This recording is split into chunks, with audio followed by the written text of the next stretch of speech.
Hi guys. February 13, 2019, a California school teacher speaks out. Americans, we need to wake up. We need to wake up. I want to read what this teacher posted on Facebook. As you listen to the news about the student protests over illegal immigration, there are some things that you should be aware of.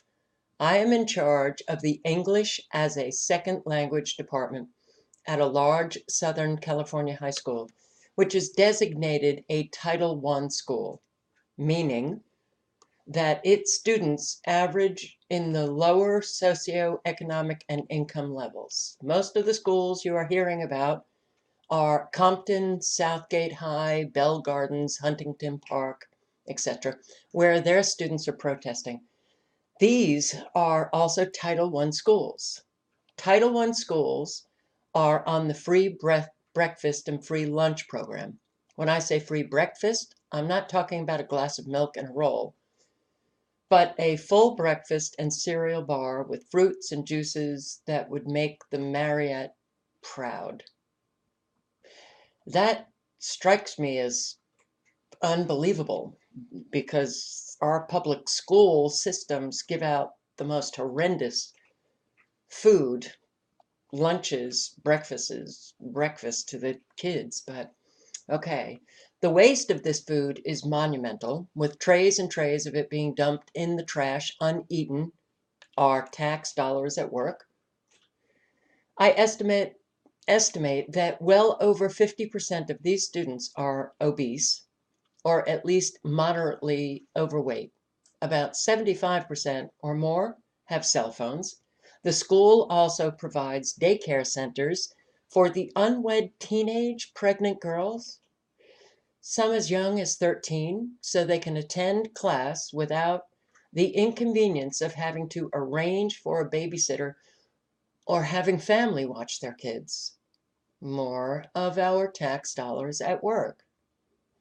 I was ordered to spend $700,000 on my department, or risk losing funding for the upcoming year, even though there was little need for anything. My budget was already substantial, but I ended up buying new computers for the Computer Learning Center, half of which, 1 month later, were carved with graffiti by the appreciative students, who obviously felt humbled and grateful to have a free education in America. More and more of our tax dollars at work.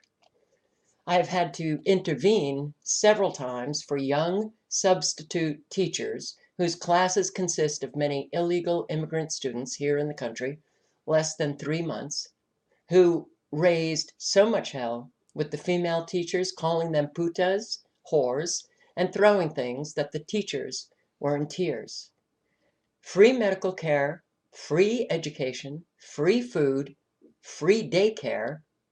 Is it any wonder they feel entitled not only to be in this country, but also to demand rights, privileges, and entitlements?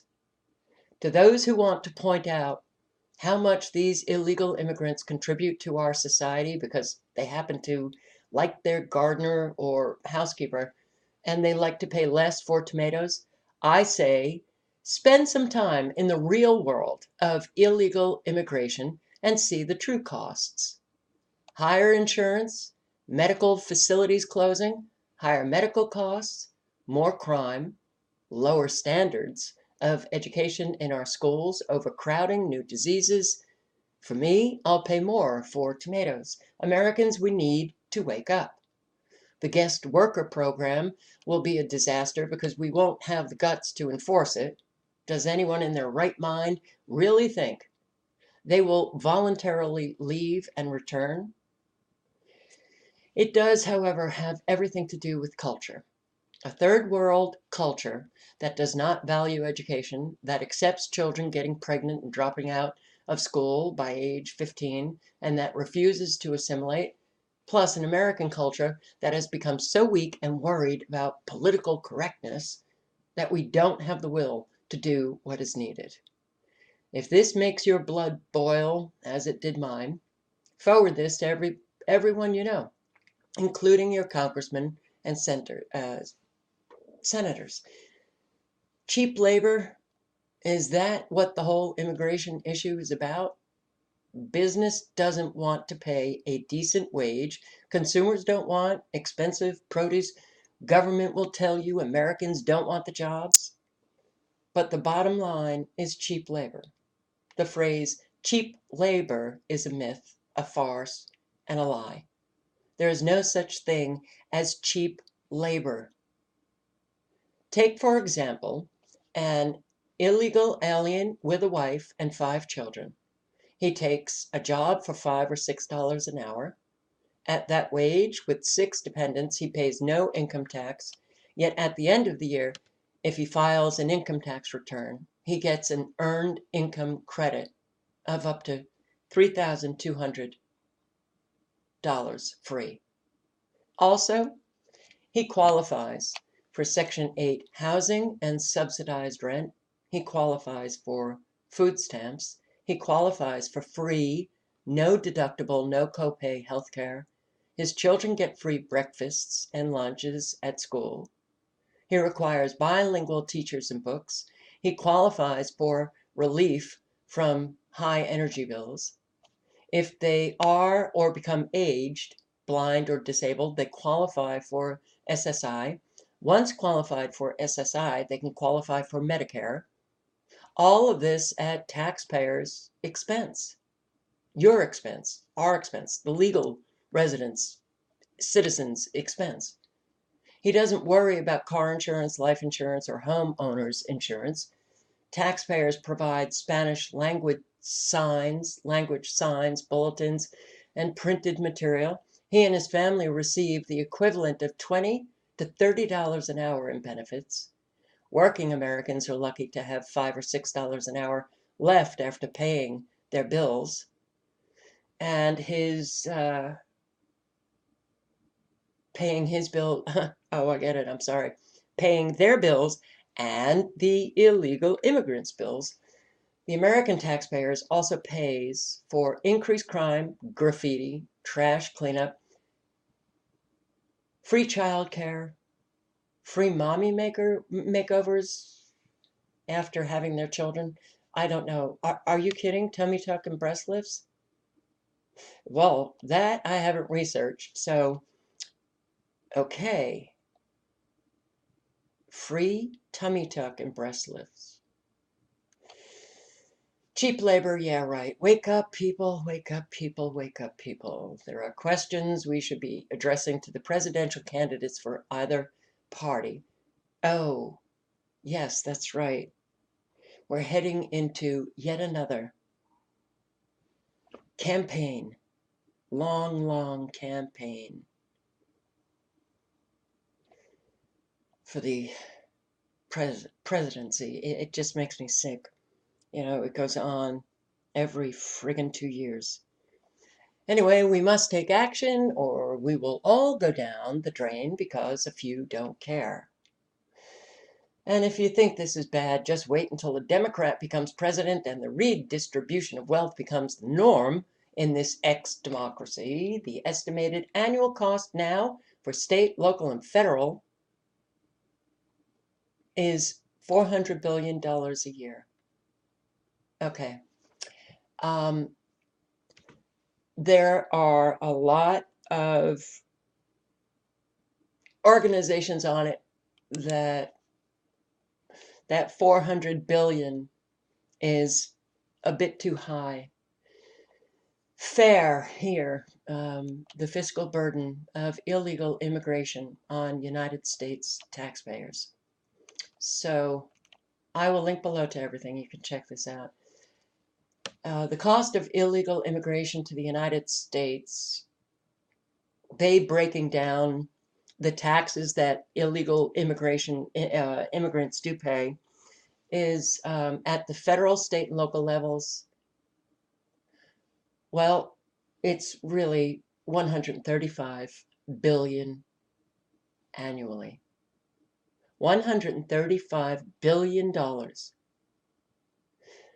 goes to subsidizing illegal immigrants in our country. The 12.5 million illegal aliens. You know, I am an I guess, liberal progressive Democrat, always voting Democrat. And I will tell you that my ex-liberal progressive Democrat friends would be rah rah. Yes, we have to help all of those in the world that are fleeing their governments, their tyranny, their crime, their poverty. But I will tell you this, they would not be so rah-rah if those illegal immigrants were coming into their neighborhoods, setting up shop.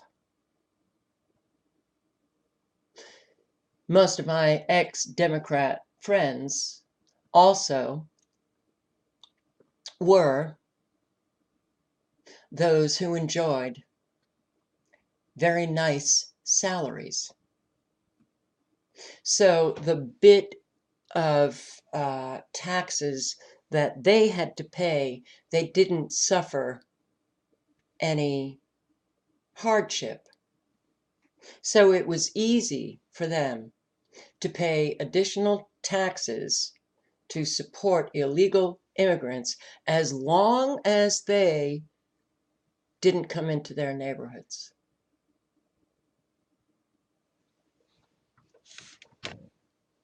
Many Americans are no longer enjoying nice salaries. So every increase in their taxes that they have to pay, many are feeling a hardship. But we have so many Americans now who need to be subsidized because of our economy, because, yes, even under Trump, our economy is not doing well, and the jobs that are created are service sector jobs. Hardly decent employment to sustain a middle-class lifestyle, which many Americans had for a very long time, and many are falling into the lower classes because the jobs that we used to have, we don't have anymore. So this is hurting an awful lot of people. But when you just think about, hey, those homeless people, right? That's, well, American homeless. The numbers just continue to rise. California, wow, do you have a massive, massive problem. But you shell out $23 billion a year for those who are in this country illegally. Does that make any sense? Of course not. So when you think of a country as a family, okay? You have a family, and, well, a healthy family will ensure that they can properly provide for one another. The father, the mother, they provide for their children. And when you have that structure, a healthy family that is strong and economically or financially sound, then they can help. They can go outside the family and help their community. And then when you have this sound financial community, then that community can then go beyond the community and help the state, the residents of the state. So once you have that kind of sound grounding in your state and then extend it out to the country, that's when you start helping others who are outside the country. You don't just continue to pay more and more to help those who are in this country illegally when you can't help your own. None of this makes any sense, except if you have a deliberate plan to destroy the United States, destroy its culture, destroy its economy, and bring in that new world order where we're borderless, everybody's the same, and we're all kumbaya in this new world order. 23 billion, California. And those California residents who are homeless have virtually no services offered for them. 11 billion in Texas, 2.3 billion in Arizona, 1.6 billion in Nevada, 1.2 billion Oregon, 2 billion Washington, and 6.3 billion Florida. Tiny numbers, but this is insane what we are doing. We're not helping our own. So when you think about our country, our governments not helping American citizens when they're helping all of those who are not citizens come across the border illegally, just think of the really dysfunctional, unhealthy family that doesn't help its own. That's what we have become. A dysfunctional family that is so exceedingly evil, narcissistic, psychopathic, loves to destroy instead of enhance its own. And we see this going on every single day. It is in our face. The political correctness really has to stop because it is destroying us. You get to see how real that political correctness is within the individual when you say, okay, open your door, and you subsidize an illegal immigrant family. Suddenly, they change their tune. Hope you're having a good night.